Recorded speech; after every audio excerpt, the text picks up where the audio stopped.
So funding, it distracts people.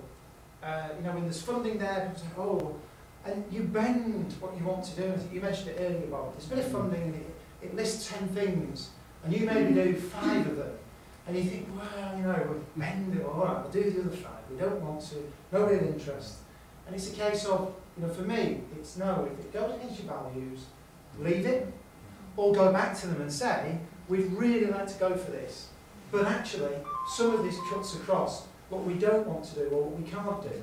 And, you know, can we talk, can we negotiate? Now, you might miss out on that opportunity for that particular funding bid, but then they're clear about what you want. And so the next time something comes up, you're immediately linked to what they want to do. And that makes it sometimes a lot easier. And people think, oh yeah, right, well, if it's to do with that, founding Elaine, then, you know, last time she spoke to me, she was very clear about what she wanted. But also you can influence people in their decision-making process if the idea is a good one. Because the thing about good ideas, they're like viruses. They infect everybody. And so, you know, that's it. And people are going to share sense of ownership. And it's almost like you can start a sort of chain of whispers. You just say it to one person, you can pass it on to someone else. And all of a sudden, you know, there it comes. And it comes up. So people chase it all over, make themselves fit to its agendas. Wrong way of doing it. You'll never feel congruent. You'll never feel happy.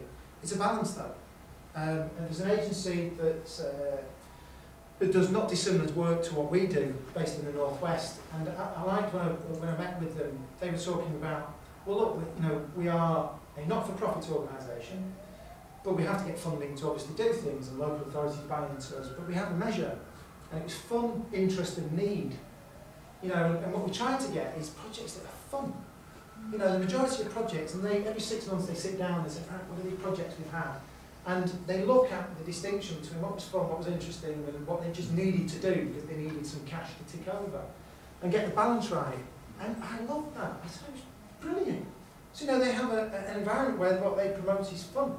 And of course, if it's fun, then naturally you're sort of interested in it. And people are encouraged to bring their interest to work, and that shapes the way the organisation moves. And as they found a couple of times, you know, for certain people, the way it was going, it was becoming less and less interesting for them because it didn't fit with their values or their goals, and they moved on. And it wasn't that, you know, there was a party. It was like, you know, that person came to a point where they felt confident enough to say, actually, I appreciate what you're doing, but actually my interests lie elsewhere now. And so off they went, but take that experience with them and transfer it in. And I think that's wonderful for me.